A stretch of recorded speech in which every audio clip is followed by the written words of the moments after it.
Trump के शपथ से पहले उनके भरोसेमंद तुलसी ने पाकिस्तान और बांग्लादेश की नींव हिला दी। इधर शहबाज शरीफ की रातों की नींद उड़ गई, उधर मोहम्मद यूनुस का खाना हलक से नीचे नहीं जा पा रहा है। हिंदुओं से नफरत की आग में जलने वाले दोनों मुल्कों की बर्बादी का काउंटडाउन शुरू हो चुका है। भारत विरोधी इन दोनों मुल्कों का टेटुआ अमेरिका ने ऐसा दबा दिया है कि दोनों छटपटा रहे हैं।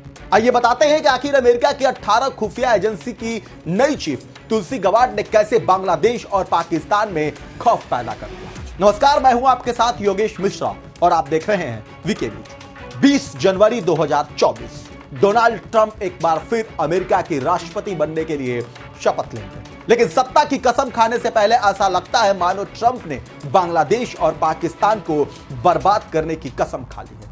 जी हां, ट्रंप अमेरिका के राष्ट्रपति के रूप में अपना दूसरा कार्यकाल शुरू करेंगे। इससे पहले ही भारत के दुश्मन देश पाकिस्तान और बांग्लादेश की नींद उड़ा दी है। एक तरफ बांग्लादेश के अंतरिम सरकार के मुखिया मोहम्मद यूनुस जो छाती पीट रहे हैं, पाकिस्तान के प्रधानमंत्री शहबाज शरीफ भी सर पकड़ करके अपनी कुर्सी पर बैठे रह गए। पाकिस्तानी सेना के चीफ आसिफ मुनीर भी इस वक्त टेंशन में होंगे। इसके पीछे की कारण है डोनाल्ड ट्रंप की सरकार में शामिल हिंदू महिला तुलसी गबार्ड। जी हां, ट्रंप 20 में तुलसी गबार्ड को अमेरिका के डायरेक्टर ऑफ इंटेलिजेंस के पद के लिए चुना गया। फिर क्या, यहां तुलसी गबार्ड ने तुरंत पाकिस्तान और बांग्लादेश को उसकी हैसियत बताने में कोई गुरेज नहीं किया। उन्होंने पाकिस्तानी आर्मी को उसके किए की याद दिलाई। बांग्लादेश की मोहम्मद यूनुस की कार्यवाहक सरकार पर भी वहां हिंदुओं पर हो रहे हमलों को लेकर उसके चरित्र का पर्दाफाश कर दिया। बता दें कि डोनाल्ड ट्रंप अपडेट्स के नाम से आधिकारिक एक्स हैंडल पर एक वीडियो शेयर किया गया, जिसमें दुनिया देखती रह गई। इसमें वो भारत विरोधी दोनों मुल्क पाकिस्तान और बांग्लादेश को एक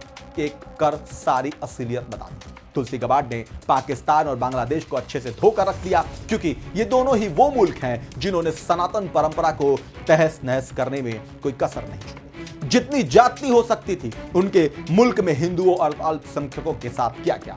ऐसे में इस विषय को विश्व स्तर पर उठाते हुए तुलसी गबार्ड ने कहा कि कांग्रेस की सदस्य होने के नाते मैं बांग्लादेश में हिंदू और अल्पसंख्यकों के खिलाफ हो रहे हमलों को लेकर प्रस्ताव लाना चाहूंगा। आज भी वहां लोगों को लगातार निशाना बनाया जा रहा है। इस प्रताड़ना की शुरुआत आज से 50 साल पहले हुई, जब पाकिस्तानी सेना ने वहां सिस्टमैटिक तरीके से बंगाली हिंदुओं को मारा, उनके साथ घृणित काम किया गया। उन्होंने कहा कि पाकिस्तानी सेना द्वारा 25 मार्च 1971 को इस सिस्टमैटिक तरीके से हिंदुओं को निशाना बनाने की शुरुआत की गई।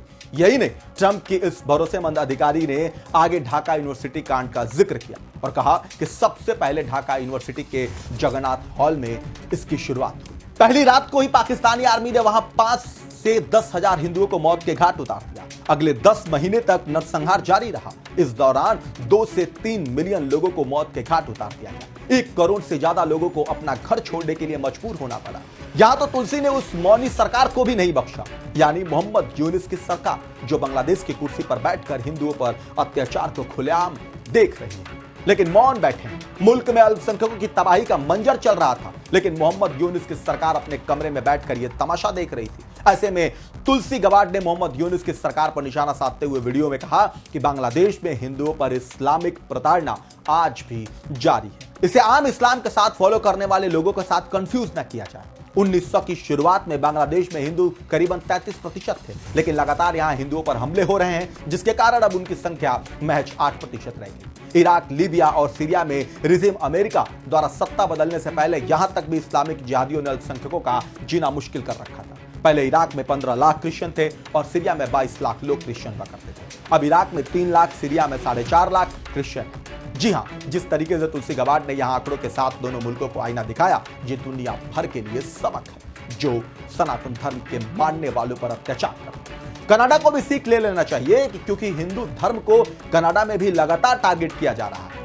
पीएम जस्टिन ट्रूडो अगर आज नहीं संभले तो बर्बादी की आहट बहुत जल्द उनके दरवाजे पर भी दस्तक दे सकती है। बहरहाल, आप क्या कुछ कहेंगे इस खबर पर कमेंट करके जरूर बताएं।